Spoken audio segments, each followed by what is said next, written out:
I know you guys come to the show for answers, and the last thing that you want to hear is us to not have an explanation or to say, I don't know. But unfortunately, I'm going to do exactly what you don't want to hear and say, I don't know. I don't have an answer.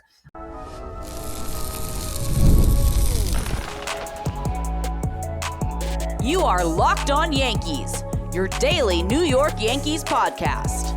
Part of the Locked On Podcast Network, your team every day. Welcome to Locked On Yankees, which is part of the Locked On Podcast Network, your team every day. Thank you for making us your first listen every day. I'm Stacey Gotsulias. Today's episode is brought to you by Gametime. Download the Gametime app, create an account, and use code LOCKEDONMLB for $20 off your first purchase. With me, as usual, my co-host, Brian McKeon. Brian, it's another Friday. Can you believe it? Another Friday, Subway Series, Knicks Game 6. I mean, you got plenty to watch if you're a New York sports fan on a Friday night. Yeah, if you're one of those people who has multiple TVs in your living room, it's your lucky night on Friday night. How are you not one of those people? I know. I watch things on my laptop and on the TV. It's 2025, people. Come on, get the iPad out, get the second TV out. Let's go. Yeah. Before we get started, don't forget, subscribe to Locked On Yankees on whichever podcasting platform you prefer. Subscribe to our channel on YouTube, like our videos, hit the bell so you're notified whenever our videos go live. I would like to mention that we had our 8,700th and 87th subscriber on YouTube today, which I thought was pretty cool. And I took a screenshot because I have a thing with double numbers. So whoever you are, thank you for subscribing to the channel. On today's show, 10. Yes, on today's show, it's Fanmail Friday, and you guys submitted a lot of questions, so we're going to do that for most of the show. But first, let's go through the pitching matchups really quickly for the Subway Series. We'll go through the numbers because we didn't do that on Thursday's show. Speaking of Thursday's show, watch Thursday's show for a more in-depth discussion about the Subway Series, of course, after you're done watching this episode. So, Friday, we have Carlos Rodón going up against Tyler McGill. Rodón is 4-3 with a 3.29 ERA. McGill is 3-3 with a 3.10 ERA. All of the Mets pitchers have good numbers going into this series. Yeah, their pitching staff has been their bright spot this year so far. Yeah, Clark Schmidt 1-1 with the 4.72 ERA. He's going up against Griffin Canning, who out of the three pitchers that the Yankees are facing this weekend has the best record. He's 5-1 and the best ERA, 2.36. Yeah, they've all been great, honestly. Like, it's going to be a tough matchup for the Yankees. Yep. And then on Sunday night, an ESPN game, the first one of the season, Max Fried 6-0 with a 1.10 ERA against David Peterson, who's 2-2 with a 3.05 ERA. So these are all pretty good pitching matchups. Much to your chagrin, I'm sure they'll talk a lot about David Peterson's numbers and not about the best pitcher in the American League, but we'll move on. Probably. All right, so let's move on to Fan Mail Friday. We do this every week. If you're an everydayer, you know this. If you're a newbie, let's explain it to you. So we have our Insiders Club, and our insiders submit questions, and we also have YouTube viewers submitting questions. Now, the Insiders' special perk is that they get top priority on Fan Mail Friday. And our number one insider, we started this when I had a different co-host. Her name is Betty. We always lead off with her, and this is Betty's question for the week. Why do you think Peraza is not the everyday third baseman now that Oswaldo is on the IL? I thought they were toggling back and forth between the two, but then Peraza didn't start on Wednesday. He's so good there, I'm stumped. Then we got a second question from a new insider named Matt, who also had a similar question about Peraza, so I decided to pair them together. So he says, with Cabrera and Jazz out, do the Yankees finally give Peraza a shot? It drives me crazy watching him on the bench. They loved him so much. They denied trade offers and started him in the ALCS, but now they refuse to play him. If they lost confidence in him, now is the perfect time to showcase his skills and then trade him. And then he added a note.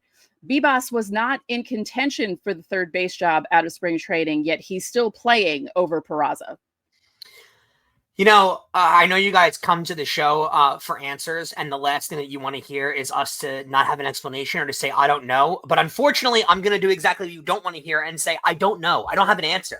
I don't get the Peraza thing. We've tried to dive into it and break it down as much as we possibly can. It doesn't make any sense to us. Now, there is rumor that apparently he lost his mind when Volpe was chosen to get the job over him.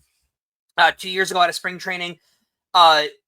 If that's a reason to not play him at this point, I don't know why, but maybe that's the reason. I'd love to give you guys a reason. I would, because I don't get it either. I think Peraza is a terrific player, and whether he's a terrific player or not, or we know or not, is another thing. Give him a shot to show that. They haven't done that. I don't understand why. I wish I had a better explanation for you guys. I hope this results in more playtime. But Betty, I honestly kind of feel like it's not going to. I feel like they're just going to find a way to piece things together without actually giving Peraza the playtime he deserves. It's upsetting, but I don't have a better answer for you, honestly. I'm as stumped as you are. Yeah, because I thought at first with Jazz going out that they would have Peraza play second most of the time and have Cabrera at third. And then when Cabrera got injured, I thought to myself, I didn't think it was a good thing that Cabrera got injured, so don't think of this that way. But I also thought to myself, okay, maybe this is the time when they finally give Peraza more regular playing time because Jazz is on his way back, DJ's on his way back. I don't know. Neither do I. And I want to give you guys an answer. I do. But there is no good answer here. There just isn't. It doesn't make any sense. Sometimes you can't make sense of these things. And this feels like one of them. We're going to move on to our next insider. It's going to be from David F. He asks, we all know the Yankees need more pitching to help this year's team. Who do you think are the most probable trade targets? Love the show. Well, thank you. I love the show too. Stacey, I'm going to hand this one off to you because here's another. I don't know. Do they really though? Like when you think about the pitching, like right now you have Max Fried performing out of his mind. Sure. Rodón is doing well enough to where we're not dreading every start that he makes. That's good. Clark Schmidt is working his way back still. He's getting better with every start. Will Warren seems to be finding his way. I don't think there's such an emergency, I guess, to get pitching because on the days that maybe they can't have someone pitch or not that they can't have someone pitch, they have Ryan Yarbrough. I know that seems crazy, but even if you just bring him in and he pitches 5 serviceable innings, it's better than what Marcus Stroman was giving you at the beginning of the year.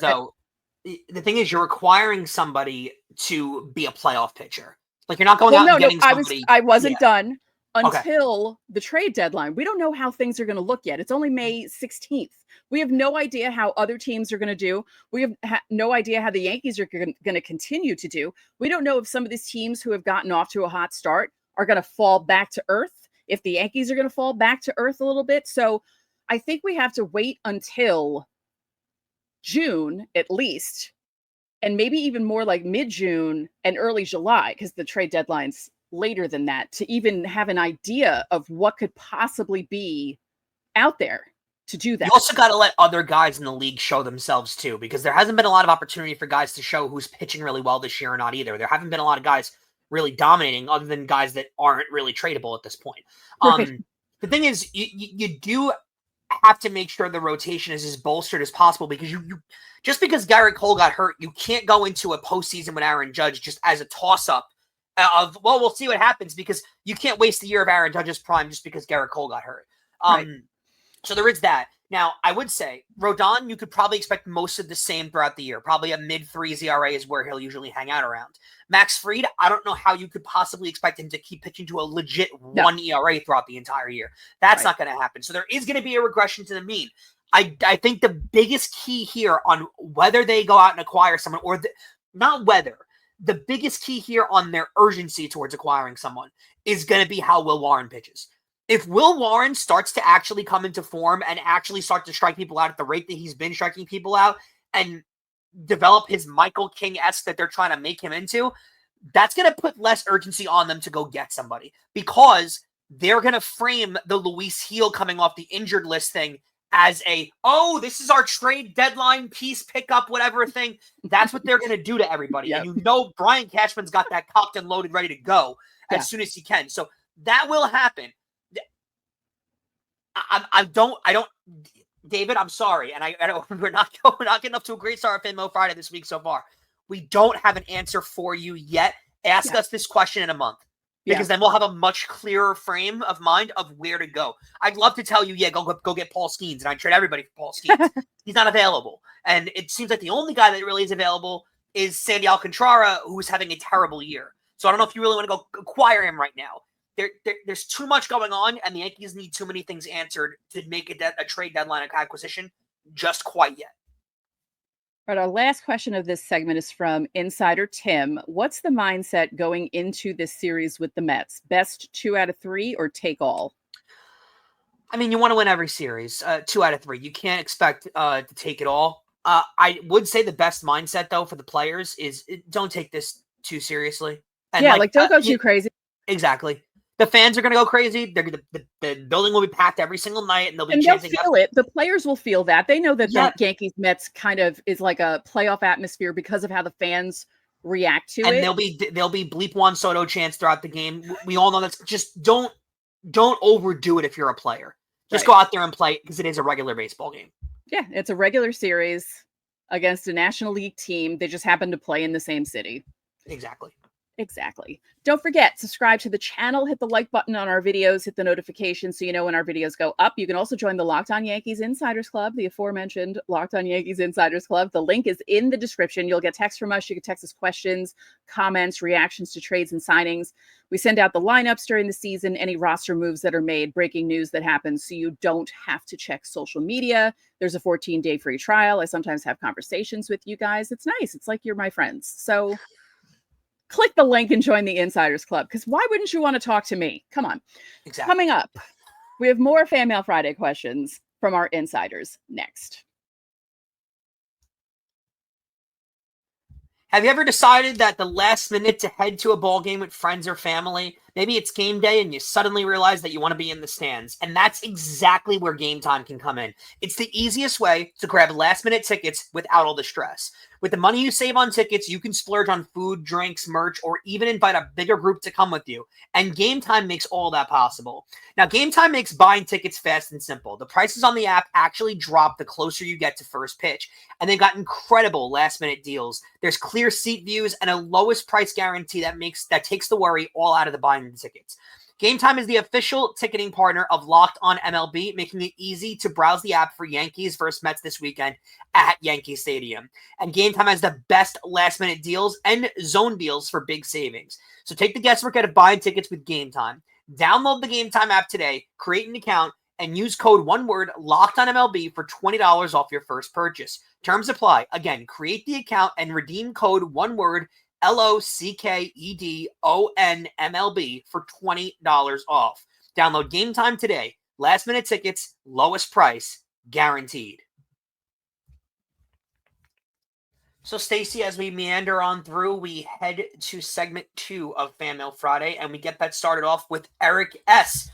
Eric says, hi, my Fanmail Friday question early. Do you think that Hal is happy for the Yankees to be good, but is unwilling to go the extra mile to get the player that puts them over the top? They have passed over the years on Harper, Seager, etc., and this year left third base without a proven player. George would be ballistic over one World Series win in 25 years. I see you shaking your head. I just want to... I want to push on you for a second with this one. I can't tell if you're shaking your head or there's a really good Bon Jovi song on in your headphones. I'm actually nodding. I'm not shaking, because shaking would be no. I'm nodding my head. I don't think it's always necessarily fair to give that criticism to Hal. Like, I feel like as Yankee fans, we do forget they have a $300 million payroll every single year. And that may be because of their mistakes in spending. But they did just offer Juan Soto $750 million. Like, we can't let that get lost. Yeah, but in the past where he's come out when the team is, the team has no shot of winning anything, and he's talking about, yeah, we're going to win it all this year. Yeah, we want to win this year. And you have like no third baseman. Not this year, but you know what I mean? Like where you're sitting there going, how do you think this team's going to win anything with the roster that you guys put together? I think he's happy to make money. He's not like his father in that way where he needs to win. And I say it all the time. I wish that there was a hybrid Steinbrenner that was Hal and Hank put together. Halenk. Someone named Halenk Steinbrenner, where you have the business sense of Hal, but you have the craziness of Hank combined, which would basically almost be like Steve Cohen, because the one part of the, here, take all my money.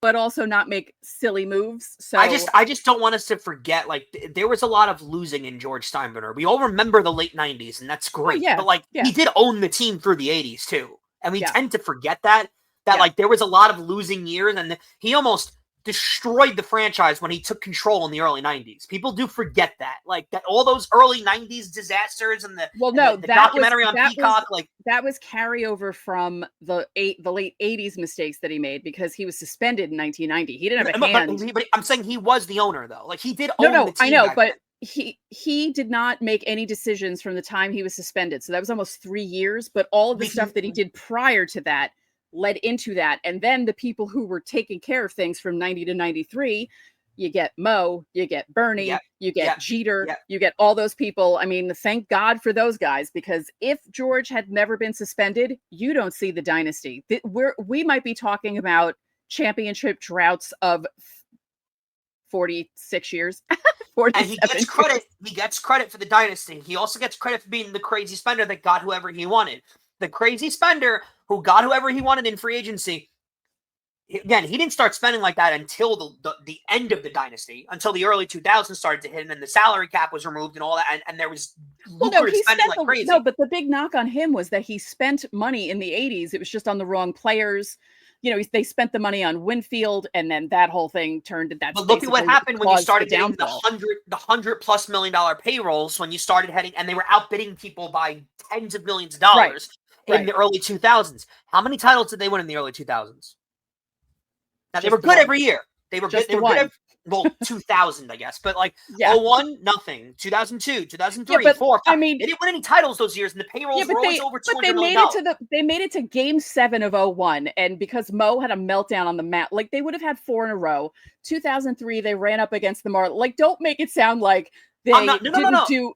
You know what I mean? Like, they made it to all those World Series. It was more the 05 to 08 period, when they would get eliminated from the first round, that he had those guys in Tampa who were making decisions over Cashman and bringing guys like Jared Wright and Carl Pavano and all these like has-beens, Randy Johnson, on the tail end of their careers or on the downfall of their careers.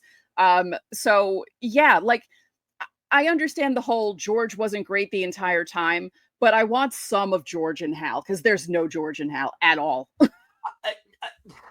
I think there's a little bit of him. There has to be, because if there's no George and Hal at all, then Aaron Judge isn't here. He doesn't go the extra mile and get Aaron Judge back here. Then Garrett Cole's not here. You got to remember, like, they outbid the Dodgers for Garrett Cole. The Dodgers eventually said, we're good. And Garrett Cole wanted to be Yankee. Of course, yes. They still had to offer him $330 million. That wasn't like a guarantee. You know, again, Hal still is, and again, maybe George, if he were alive, would have said to Juan Soto, here's $1.2 billion and 10% of the franchise. Maybe he would have done that. But we don't know that. And there's potential too, Stacey, by the way, that this nightmare scenario we discussed, that if Juan Soto was a free agent up against Steve Cohen, that if the Yankees went to 650, or the Yankees went to 750, then the Cohen was going to go to 780, and the Yankees were going to go to 8, and the Cohen was going to go to 850, and the Yankees were going to go to 9. They were going to go. There's potential that disaster scenario actually happens if Steinbrenner's alive. If George Steinbrenner, like, there's potential that Juan Soto is currently playing for the Mets for like $1.5 billion. So let's just. I just want to put it out there. Like, has Hal Steinbrenner always, bent the knee and done everything imaginable? No. Bryce Harper should be a Yankee right now. Manny Machado should be a Yankee. Corey Seager should be a Yankee if you didn't get Harper or Machado. Not disagreeing with those things remotely. But let's also not act like the Yankees don't currently have a $320 million payroll. That does still exist too. You know what I mean? Like, he does spend money. This is not. There are a lot of teams in the league right now that have like less than $50 million payrolls. The Yankees are at least doing their part. I think that should be acknowledged a little bit. Sure. Moving on to YouTube questions really quick. We got to fly through these. First one, Big Georgie 333. Through all the years, what are some of your favorite Subway Series moments? Thank you, guys. Easy. Luis Castillo drop pop fly, and the Yankees win the game. Mark Teixeira scores from first base. To Kevin Banos, he asks, super excited to be going to the game on Friday. I hope to see big results from Bellinger, Judge, and Grisham. Are there any specific Yankees we should look out for coming this series? I want to see Clark Schmidt have a big game. I would say Max Fried. This is like he's been really good so far. This is a major Yankee moment opportunity for him. Hey, how come I didn't get to answer the Subway Series moment question, but you got to answer that one? No, go ahead. What's your Subway Series moment? I just know we need to fly through. What's your Subway Series moment? Russell Martin hitting the walk-off home run against Roush with the tattoo on his neck. Basically, because I predicted that home run with my friend. And I said, look, when I get home and I write my recap, I'm going to say Martin tattoos Roush if he hits this home run right now. And boom, next pitch, he hit the home run. That was 2012. That was a fun one. There's some good ones. There's a lot of 2010 CC versus Yohan Santana. Yankees won 4-0 on a Mark Teixeira grand slam. I like that one too. In the first inning, by the way. That's a good one too. I was at that game. That's why. Next one. Ambitious Monk, non-Yankee related question. Everyone is excited about this weekend Subway Series, but I am also looking forward to the series next weekend against the Rockies. My question is, will they beat last year's Chicago White Sox for worst team ever assembled? Will they find a suitable trade partner for Ryan McMahon, Ezekiel Tovar, and Brendan Doyle when the deadline comes around? Maybe they'll take Stroh. This is my problem with the Rockies. What are they, 7-36 right now? It's like really bad. So bad. They're so bad. Their ownership is awful. I always talk about this. If you're an everydayer, you know that I've mentioned this, but a few trade deadlines ago, we did a live trade deadline show, and Paul from Locked On Rockies was sitting there as the Rockies did diddly squat during the trade deadline. And he's like, I don't even know what to say, because they needed to do something and they did nothing. The one big deal they've given out was the Chris Bryant deal, which has been an unbeknownst failure. It's been insane. So yeah, they're in Ambitious Monk. God bless for looking forward to that series, because I don't know how you could be. Yeah, I mean, maybe just because it's in Colorado and strange things happen there, and maybe we'll see. Maybe Ben Rice will hit like a 450-foot home run in. There's a chance. That stadium, because that would be pretty amazing. Coming up, more Fanmail Friday questions from YouTube next. What's up, guys? The NBA playoffs are in full swing, and every night delivers highlight-worthy performances. There's major momentum shifts and can't-miss moments throughout every game. And whether it's a game-winning shot or a breakout player, there's never been a better time to get in on the action than with FanDuel. And FanDuel makes it easy to stay in the game before tip-off and live. There's player props, playoff performance trends, and same-game parlays. Fans have more ways than ever to play smart and win big. How about later tonight? Knicks look to close it out in Game 6 against the Celtics. You can get them on the money line. You can get them anywhere available. How about Jalen Brunson to have a big game? But I like one better. OG Anunoby looked at his player props, because the Knicks win when Anunoby plays well. He's their X factor. Are you new to FanDuel? It's the perfect time to sign up, guys. Head over to FanDuel.com and place your first $5 bet. If that bet wins, you'll get $200 in bonus bets. I can't think of a better odds than that one. Make every moment more with FanDuel. It's an official sports betting partner of the NBA. Stacey, more of our Fanmail Friday questions over at YouTube. This one comes from Casey Cotreau 7050. Who on the injured list do you think will have the biggest impact upon return this season besides Stanton?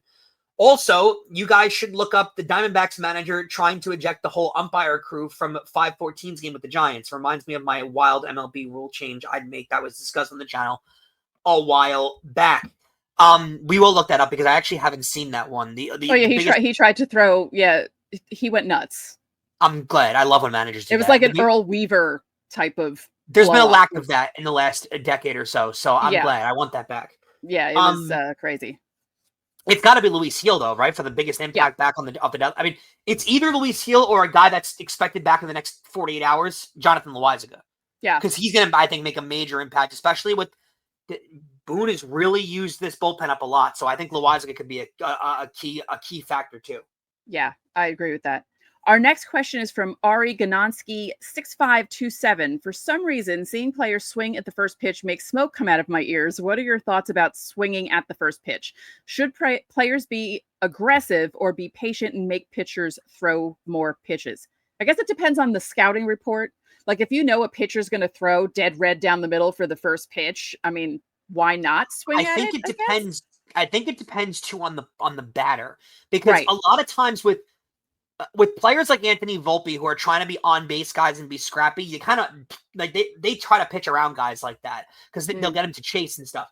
Guys like Aaron Judge, you want to take advantage of as many strikes as possible with Aaron Judge, and pitchers try to get ahead of Aaron Judge. So I actually, smoke comes out of my ears a lot when I see Judge get a slider over the middle of the plate or a fastball right up the middle, and Judge stares at it, and I'm like, oh, come on, that's the best pitch you're going to see all at bat.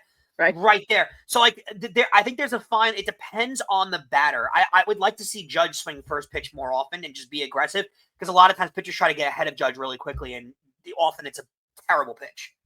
Let's go to Rivka Meiselman. Got it right this time. Do you know where we can send Oswaldo Cabrera a get well card soon? I think the best bet would be maybe getting in contact with the Yankees on social media. Like if you leave a comment can send it to on the stadium. I mean, they accept mail. It's a mailing address. Yeah, that's true. Yeah, if you send it to the correct address for the stadium and say Yankees or Oswaldo Cabrera, care of Yankees, it should get to him, because they get fan mail all the time. Like if you can, figure out what the real address is for that. I mean, do people still send in fan mail? The mailing address is Yankee Stadium, 1 East 161st Street, Bronx, New York, 10451. Or you can email stuff to community@yankees.com. Oh yeah, so maybe yeah. And I mean, don't send him like an edible arrangement or anything. Like, he's a Major League Baseball player; he can afford it. But a card would be nice. Yeah, that would be very nice. Next question, Mr. Mallory 94. Do you see DJ LeMahieu ever returning to pre-injuries form? If not, what is his ceiling as he fills in for Cabrera? Even though right now he's not, but it's a terrific question, actually. Pre-injury form, no. I don't think he ever returns to that form, unfortunately. It's a little bit of an unrealistic expectation for DJ LeMahieu. He was hitting like 365 that last year, that COVID year. But 280, 270, I could hopefully. I'm hoping for that. I don't know if it's in him, but I'm hoping for it. Yeah, that would be very nice of DJ. This is a long one. Do you want to read it? I got it. I'm ready for the novel. Nick, okay. CA78. Nick, thank you for the question. Nick says, hello, Stacey and Brian. My name is Nick. I live in California. I grew up an Oakland A's fan, but obviously with everything going on and them moving, I couldn't take it anymore. And I certainly couldn't start rooting for the Giants, so I said I'm going to pick a solid team. There's something about those pinstripes. I started watching the Yankees last year from game one and have watched every game possible since then and just fell in love with them. I read a few books about them, and the one about George Steinbrenner was awesome. Also, my wife, kids, and I are going to New York to watch a Yankee game in June. We're very excited about that. I got my Aaron Judge jersey, of course, with the name not on the back. Thank you, Nick. I've heard since becoming a Yankee fan that that's a bandwagon move or a weak move. My question is, in your opinion, I hate that you're asking this because I'm not going to give you an answer you want before I ask. My question is, in your opinion, is it a bandwagon move? And if so, how long does somebody have to wear that label? And would I be welcome to the Yankee family? I've been watching your show every day for the last year, and I love it. And Brian, you're correct. I don't know how people stick with teams that have owners who don't even try. Thank you to both of you. I know it's a long question and comment. Oh, I hate that I have to answer this question. Nick, I thank you for the compliments. Really, it's heartwarming. Yes, it's a bandwagon move. I'm sorry. I'm trying to be honest. They went to the damn World Series last year, Nick. They've won 27 titles. They've won more titles than any professional sports franchise ever. If there's more of a band, this is as bad as becoming a Laker fan. like I'm sorry. Listen, it's not bad. I welcome you, Nick, and your whole family. Yeah, sure, whatever. Nick, I will say this. Now, the Yankee family will absolutely welcome you, and I will welcome you, because 75% of the fan base is made up of bandwagoners. The majority of the Yankee fan base is not made of legit fans anyway. So more the merrier at this point. I don't come along. I'm very proud of you for not having the name on the back. I'm glad that you understand that, because I have a massive hatred for people with the name on the back. Is just get out of the state. That's how you can tell the bandwagoners from the start, Nick, is the name on the back. That's how you know. But yes, it's a bandwagon move to jump on right now, or at any time, because it's the Yankees. You can't just become a Yankee fan after being. It's only just because it's the Yankees. But I find or Dodgers. But I find that fascinating that you went from A's to Yankees. That's not as extreme as someone I know who went from rooting for the Red Sox because he grew up in Boston to being so mad at something that they did in the 90s that he switched over to the Yankees because he figured That's I crazy. might as well root for the team that, my friends hate and, the opposite of them because there was a personnel move. Someone in his family was close to someone on the team. Something happened. And they became Yankee fans in like 99, 98, 99. I don't think anything could happen right now for me to not be a Yankee or Ranger fan. Like, I Right. don't think you could take it away out of my blood. I don't think it's possible. But like, there's few teams in sports, Nick. Like, it's like Yankees, Lakers, or whoever LeBron plays on.